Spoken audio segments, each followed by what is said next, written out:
Bismillahirrahmanirrahim. Assalamualaikum warahmatullahi wabarakatuh. Innal hamdalillah nahmaduhu wa nasta'inuhu wa nastaghfiruh wa na'udzu billahi min shururi anfusina wa min sayyiati a'malina. May yahdihillahu fala mudhillalah wa may yudlil fala hadiyalah. Asyhadu an la ilaha illallah wahdahu la syarikalah wa asyhadu anna Muhammadan abduhu wa rasuluh. Faqala Allahu azza wa jalla ya ayyuhalladzina amanu taqullaha haqqa tuqatih wa la tamutunna illa wa antum muslimun. Amma ba'd.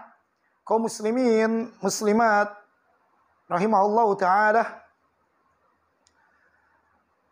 senantiasa kita bersyukur kepada Allah dengan menjalani semua yang diperintahkan oleh Allah Jalla wa'ala, dan kita menahan diri untuk menjauhi segala larangan-larangan Allah Jalla wa'ala sesuai dengan yang dicontohkan oleh Nabi kita Muhammad sallallahu alaihi wasallam. Pada kesempatan yang berbahagia kali ini, kita akan kembali melanjutkan pembahasan di pekan yang lalu adalah pembahasan tentang pembatal syahadat. Maka setelah pembahasan tersebut dan kita berhati-hati karena khawatir syahadat kita adalah batal, kesempatan kali ini adalah yang harus kita pahami berkaitan dengan hakikat syahadat. Ya.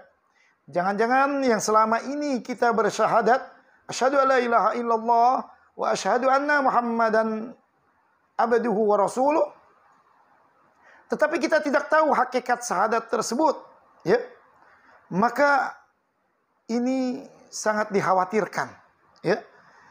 Bagaimana seseorang itu tidak paham tentang hakikat syahadat, ya. Padahal mungkin kalau kita melihat satu contoh di dalam suatu instansi, ya, kita melihat ada yang namanya mungkin kode etik.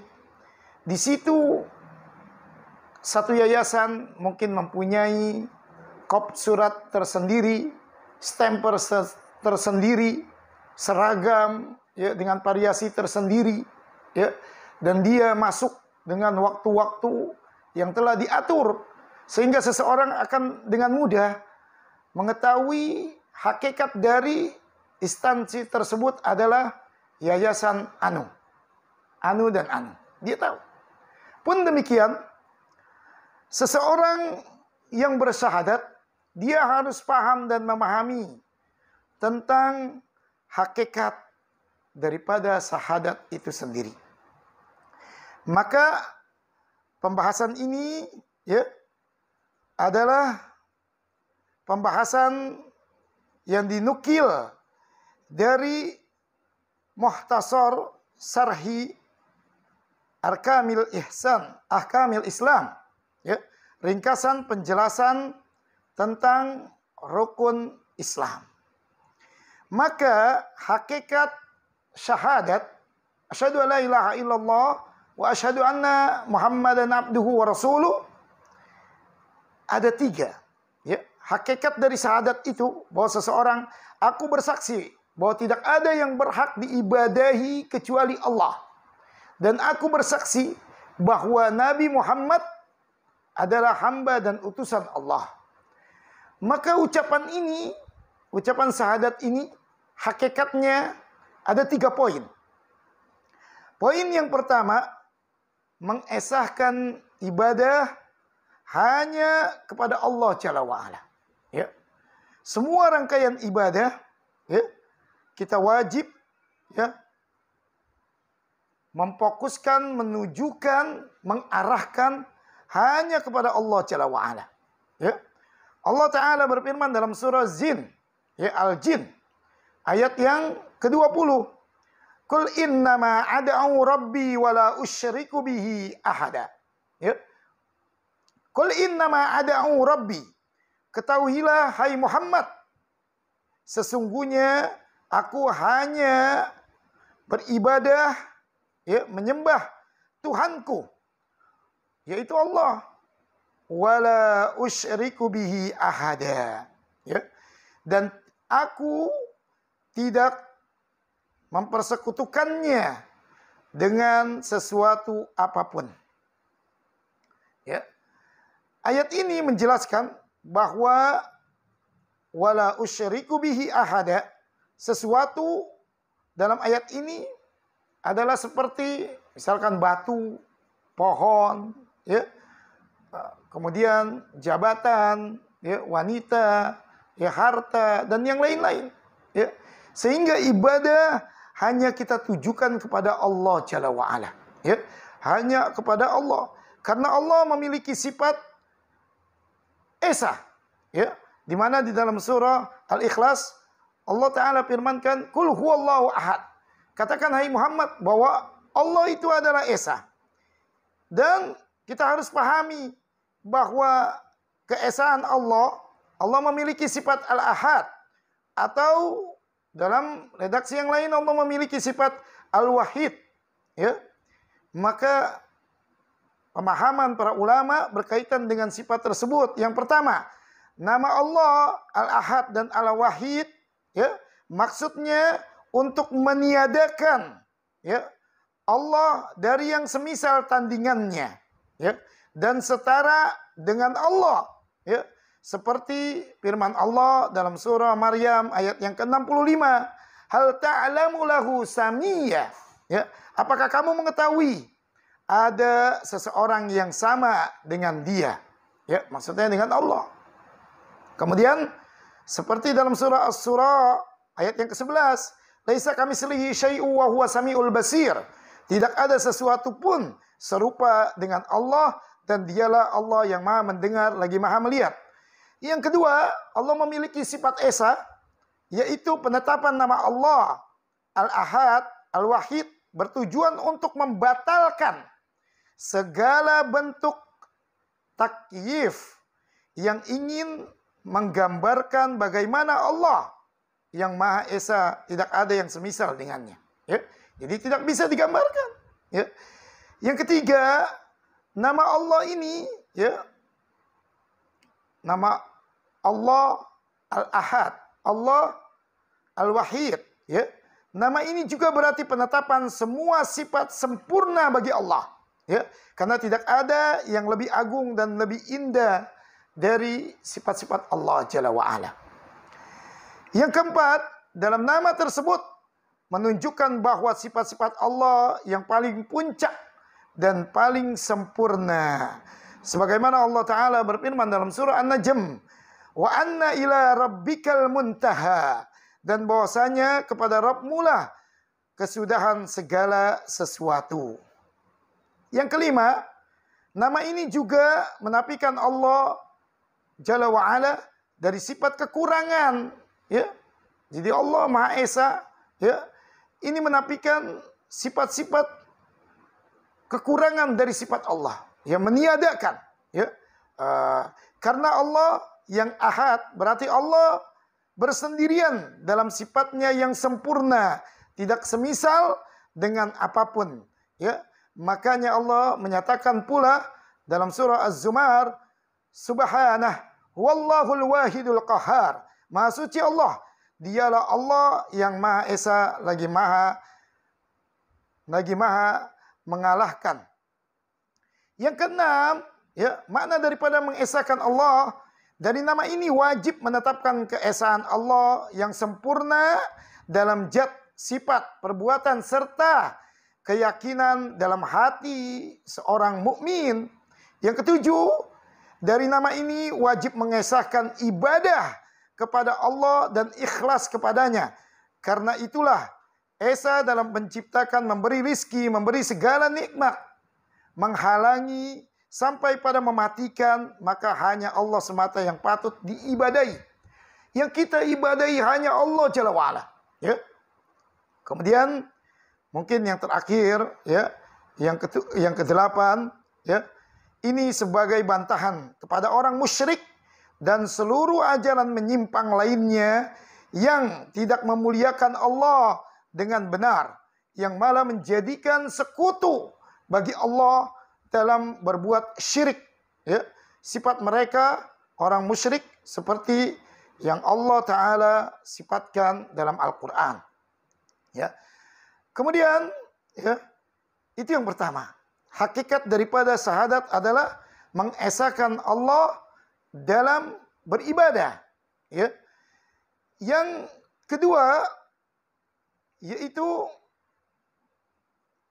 seorang mukmin hendaknya membebaskan dirinya, ya, berusaha membebaskan dirinya dari perbuatan kesyirikan. Ya. Kalau yang pertama tadi adalah mengesahkan Allah dalam ibadah yang diperintahkan. Semua aktivitas yang kita lakukan hanya karena Allah. Inna salati wa nusuki wa mayaya wa mati lillahi rabbil alamin. Ya. Semua aktivitas kita, dari kita tidur, bangun, dan tertidur lagi, karena Allah Jalla wa'ala. Sehingga kita harus menuntut ilmu, agar semuanya adalah berkualitas ibadah karena Allah. Yang kedua, kita harus membebaskan diri kita dari kesyirikan. Allah Ta'ala berfirman dalam surah Az-Zukhruf, ayat yang ke-26 sampai 28. Wa idh qala Ibrahimu li abihi wa qaumihi innani bara'um mimma ta'budun illa alladhi fatarani fa innahu sayahdin wa ja'alaha kalimatan baqiyatan fi 'aqibihi la'allahum yarji'un. Di ayat yang ke-26 Allah Ta'ala firmankan, wa idh qala Ibrahimu li abihi wa qaumihi innani bara'um mimma ta'budun. Dan ingatlah ketika Ibrahim, ya, Nabi Ibrahim alaihi salam berkata kepada bapaknya dan kaumnya, sesungguhnya aku berlepas diri dari apa yang kalian sembah. Ya, Nabi Ibrahim alaihissalam, penghulu para nabi, ya, beliau berlepas diri dari apa yang diibadahi oleh kaumnya, oleh bapaknya, oleh rajanya pada saat itu. Ya. Illalladzi fatarani fa innahu sayahdin. Di ayat 27 Allah jelaskan, kecuali kamu menyembah Allah yang menciptakanku, karena sungguh Dia akan memberikan petunjuk kepadaku. Wa ja'alaha kalimatan baqiyatan fi 'aqibihi la'allahum yarji'un. Ya, di ayat ke-28, dan Ibrahim menjadikan kalimat tauhid, ya, kalimat yang kekal pada keturunannya, ya, agar mereka kembali kepada kalimat tersebut. Ya.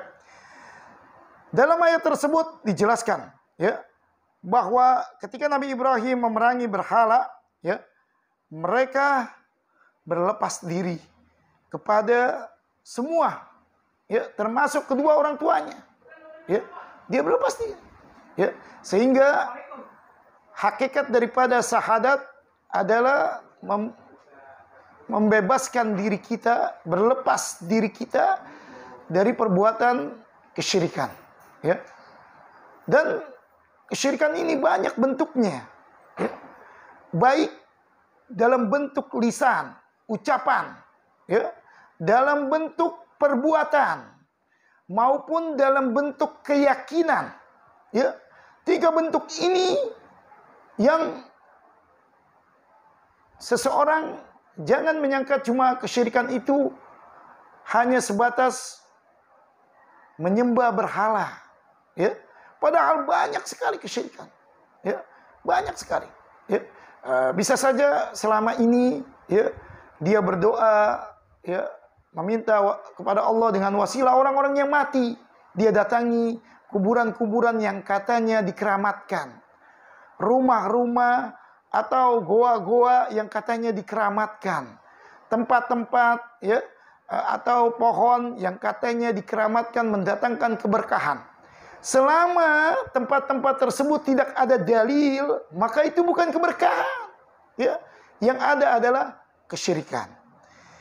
Itu bentuk hakikat yang kedua dari syahadat yang kita yakini dan kita ucapkan sebagai pondasi dari rukun Islam. Kemudian yang terakhir, hakikat daripada syahadat yaitu tidak berhukum kecuali pada hukum Allah Jalla wa'ala. Apapun bentuk hukumnya yang diterapkan, baik di satu daerah satu lingkungan, keluarga, masyarakat, ya. Kemudian satu perkotaan, bahkan sampai bernegara. Jika itu bertentangan dengan hukum-hukum Al-Quran dan hadis-hadis Rasulullah, itulah bukan hukum Allah. Itu bukan hukum Allah. Ya. Sehingga minimal setiap orang yang mengaku beriman kepada Allah mempelajari tentang hukum-hukum Allah, ya. Baik dia mau tidur seperti apa, bangun tidur seperti apa, dia mau makan dengan tangan apa, selesai makan apa yang dia ucapkan, itu semua adalah hukum-hukum Allah. Ya, itu semua adalah hukum-hukum Allah. Ya, maka merugi orang wa may yabtaghi ghairal islami dinan fala yuqbala min. Orang yang mencari hukum selain hukum Allah, misalkan makan, dia dengan tangan kiri, ya. Kemudian dia sambil berdiri, maka ini tidak menghasilkan apa-apa. Ya. Kemudian misalkan dia tidur, tidurnya dia tidak membaca apa-apa sehingga tidurnya adalah tidak menghasilkan apa-apa, tidak berkualitas. Ya. Bahkan bisa menjadi dosa kalau dia melakukan kemaksiatan tanpa dia sadari. Sehingga dengan ilmu dia memahami hukum-hukum yang dia jalani. Sekalipun di satu daerah tersebut menerapkan hukum secara, ya, mayoritasnya adalah bukan hukum Allah. Tetapi dia pahami hukum Allah dan dia berusaha untuk menjauhi larangan-larangan Allah sehingga orang tersebut, ya, tidak berfanatik dengan hukum selain hukum Allah. Karena banyak ancaman, ya, dalam ayat Al-Qur'an, "Wa man lam yahkum bima anzalallahu fa ulaika humuz zalimun, wa man lam yahkum bima anzalallahu fa ulaika humul fasikun." Ya. "Wa man lam yahkum bima anzalallahu faulaika humul kafirun." Ya, barang siapa yang tidak berhukum dengan hukum Allah, maka konsekuensinya ada 3. Kafir, zalim, atau fasik. Ya. Nah, minimal bagi kita, ya, kita pelajari hukum-hukum Allah. Ya. Hukum Allah kita pelajari dari A sampai Z. Dan itu telah sempurna. Ya. Dan kita terapkan dalam hidup dan kehidupan kita sehari-hari. Berkaitan dengan hukum negara yang diterapkan oleh pemerintah, itu urusan mereka kelak di yaumil qiyamah. Kita berlepas diri daripada perkara tersebut. Ya. Nah, inilah 3 hakikat daripada syahadat. Ya.